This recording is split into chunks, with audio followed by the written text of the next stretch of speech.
It is a dark, stormy day here in Sydney, but just down the road from me is an awesome place to be at the moment. Outside this scary... Oh, I'm wearing socks and all my feet are wet. Damn it.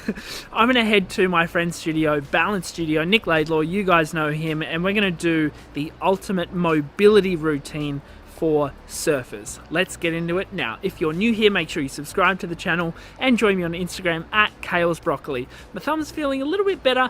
I'm going to get in the water again soon.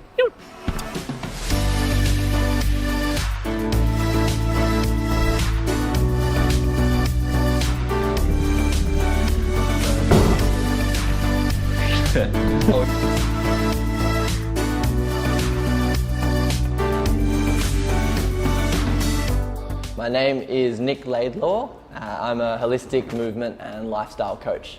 Most sports do lend themselves to asymmetric movement. So surfing's not unique in that, but it's also, it does provide wear and tear over a long period of time. I generally see a very pronated set of shoulders, so the shoulders that are rolling inwards, tight upper pecs like pec minor, tight upper traps, so that's the muscles of the neck, and a very leaning forward, kind of forward head position.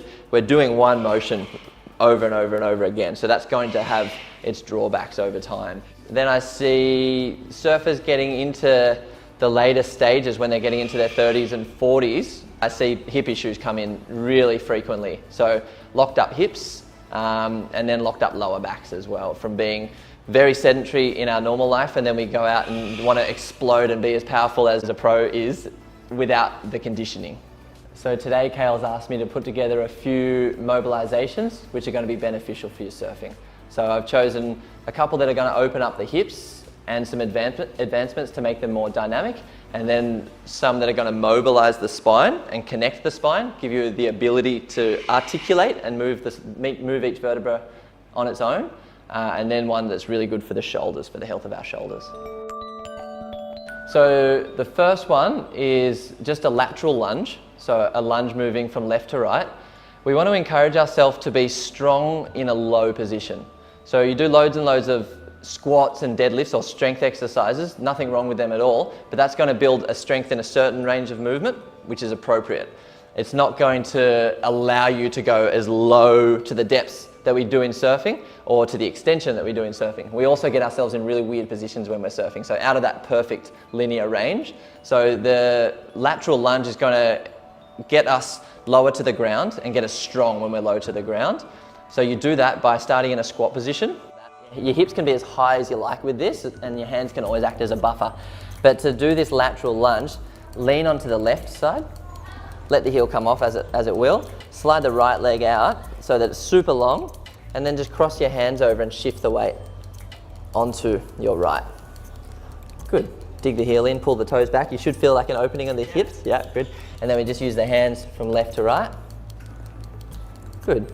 In surfing, we use our hands so much to counterbalance and to extend and embellish movements, really. So you can use your hands how you see fit as well to be able to help you travel from one side to the other, shifting that way. And then once you're comfortable with that, without the hands, you can just travel in space. So you can go shifting from right to left. Once you get over to the left, bring your right leg towards the left and take the left leg again. So shifting 3 steps one way, 3 steps the other way. So it makes it more dynamic. And then what we're searching for is a bit of a springy, soft quality. Good. For the 90-90 stretch, we want to see if we can create 2 90-degree angles. So I want to see a straight line from the hip to the knee and then from the knee to the foot. That's on the front leg. And then I want to see the same on the back leg, a straight line going out from the hip to the knee, knee to the foot. Encourage the front knee through the floor while extending the chest, so keeping the spine long. And then I want you to hinge forward without rounding out the back at all. Physical result. Every breath out, a little bit deeper.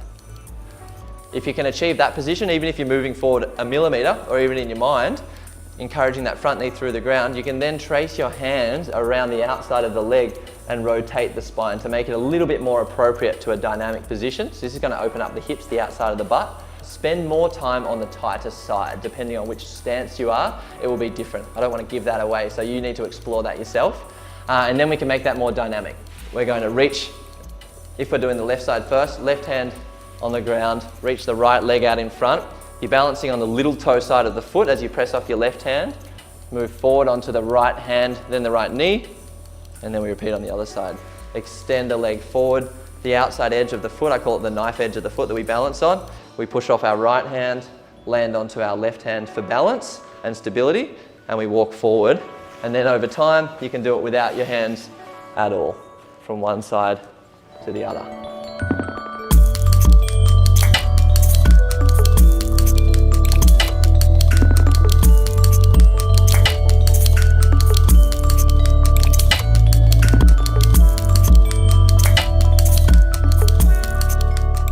The third exercise is a series of hanging. So I've shared this with you guys before. We want to decompress the spine as much as we can.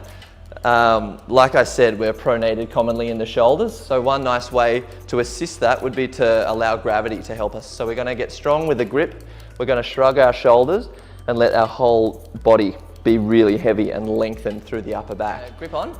Kao's got a bit of an injury, so we'll be easy on him for being a puss. Grip on strong. Let your shoulders shrug. The grip is the only strong thing we need. Everything else soft. So I want Kao to be soft through the shoulders, soft through the lower back, and just let himself breathe it out. It's not easy to breathe when you're in this position if it's not new to you, but I want him to breathe it out. You can do various things while you're here. You can very gently turn from left to right. You can have a little bit of a shake without bending the elbows. From there, what we're going to want is to take the stress out of our neck and shoulders and pecs and move the strength more into the trapezia. So move the strength more into the scapulas, the shoulder blades, and the upper back. So we're going to start pulling without bending the elbows. So we're just literally shrugging our shoulders by pulling against gravity as far as we can without bending our elbows. Take 1 second to come up, hold for a second, take 1 second to come down.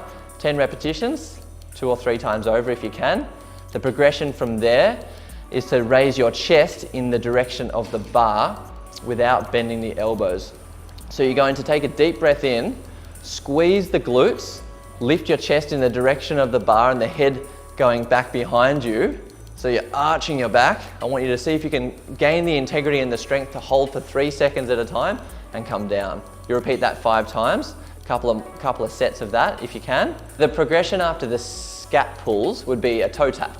So you're going to combine essentially a scat pull where you draw your shoulders back, chest to bar, squeeze the glutes, then you're going to tuck the tail under, keeping your arms straight, get your legs to touch the bar or as close as you can to it. Once you can get your legs parallel with your hips, you're doing bloody well. And then it's just a matter of getting your abdominals stronger. But eventually you're going to get your legs past the height of your hips to touch the bar. Slow down, slow up. 3 seconds up, 3 seconds down.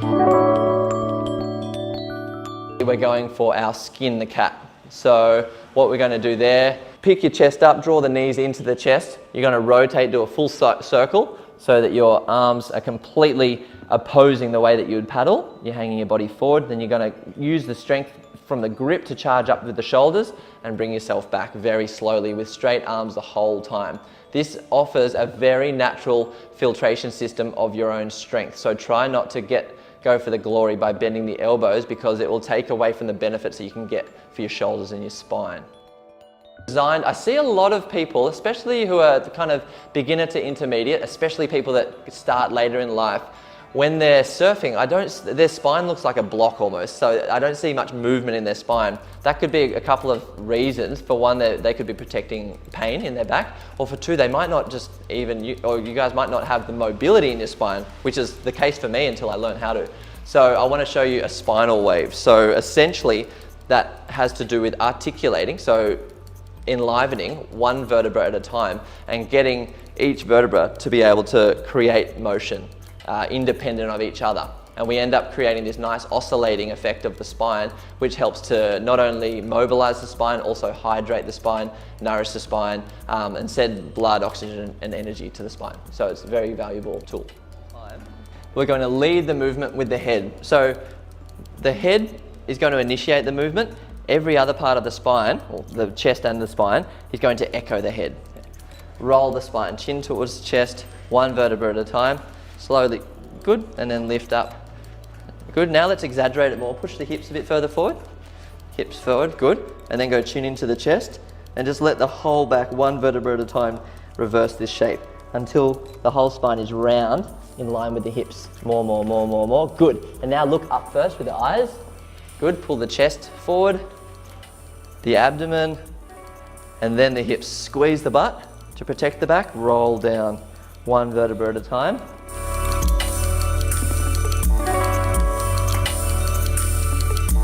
Good. It seems like now is one of the best times that people could be productive when it comes to being maybe a little bit prophylactic in how they look after their bodies for surfing. Absolutely. I think the best training for surfing I'll stand by is surfing.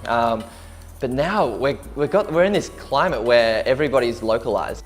What better time? You need 1 or 2 meters of space just to find space in the body, to soften the hips, to open the spine, and to really use this time to better yourself. And if surfing is your context, like it is for you and I, it's like, bloody oath, get into it. Love it. All right, guys. Well, thanks so much for tuning in to today's episode. Make sure you subscribe to the channel, hit the like button, comment below, join me on Instagram, and also join Nic. I'm going to put his channel up here somewhere.